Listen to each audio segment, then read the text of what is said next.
Ah, Édouard Manet, le déjeuner sur l'herbe, un bar aux Folies Bergères, le... Bon, prenez pas ça, revenez. Voilà. Vous cultivez un peu, là. Vous saviez que les deux seuls Manet en Belgique se trouvent ici, dans l'Eurométropole? Ah oui, allez me les trouver. Un peintre extraordinaire, ce Émile Claus. Le musée de Deins et de la région de la Lys propose la rétrospective la plus complète du célèbre art de la Lys d'environ 1875 à aujourd'hui. Avec des peintres comme Roger Ravel, Vermeeke, Georges Mine, Albert Servaz, Frits van den Berg, Gustave van de Woestijn, Léon et Gustave de Smet, Raoul de Keyser et j'arrête quand vous voulez. Hein. Il y a également le musée Don Dannens à Sint-Maartens-Latem, mais vous n'y trouverez pas Manet, mais de grands artistes d'art contemporain. Le bâtiment emblématique de l'art et de la culture métropolitaine devant lequel vous vous trouvez est la Piscine, musée d'art et d'industrie André Diligent. Il a ouvert ses portes en octobre 2001. Dans le magnifique décor d'une des plus belles piscines art déco des années 30, se côtoient des collections d'art appliqué et de beaux-arts.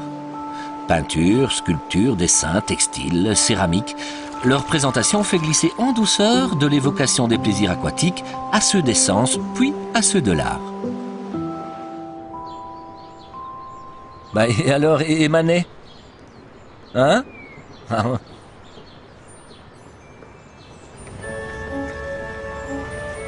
Le Palais des Beaux-Arts de Lille présente la deuxième plus grande collection d'œuvres de France après celle du Louvre.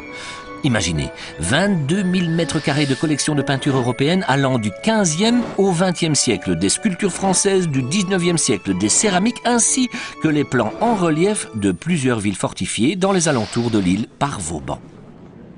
C'est une blague. Je vous ai parlé de Manet, moi, pas de Claude Monet. Hein? Oui, c'est jeune. Allez, on continue à chercher. Direction Le Lam, à Villeneuve-d'Ascq. Ce musée accueille la plus grande collection d'art brut d'Europe. Il présente la plupart des grands artistes d'avant-garde ayant vécu en France dans la première moitié du XXe siècle, comme Georges Braque, Picasso, Fernand Léger, Juan Miró, ainsi que d'autres mouvements comme le fauvisme, le surréalisme, l'art naïf. Alors oui, j'avoue, il y a bien des Manet ici. Mais je vous ai parlé de la Belgique, il me semble. Hein? Ah oui.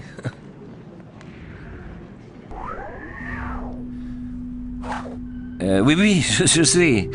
Ici, vous êtes à l'hôpital Notre-Dame à la Rose à Lessines. Cet hôtel-dieu du Moyen-Âge présente 8 siècles de médecine et d'histoire dans un parcours de 20 salles entièrement restaurées. Ne manquez pas de traverser les 2 salles des malades. Celle de l'Ancien Régime, avec les lits à baldaquin rouge, et celle du 19e siècle, et qui témoigne des progrès techniques de la médecine. Alors pour les Manet, c'est dans l'autre sens. Oui, voilà. Oui, c'est par là. Oui, c'est ça.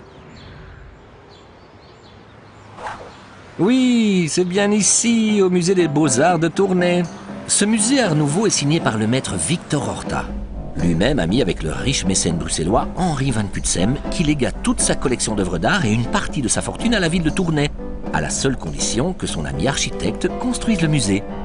On y découvre une des plus riches collections de peintures anciennes et modernes de Belgique avec une place de choix pour les primitifs flamands, de la Pasture, Bruegel, et les impressionnistes, Monet, Seurat, Van Gogh. Et c'est aussi ici que vous trouverez les 2 seules œuvres d'art de Manet exposées en Belgique, Argenteuil et chez le Père Latuile. Ah oui, bravo, ah oui. Ah ben voilà, nos jeunes se sont cultivés, hein?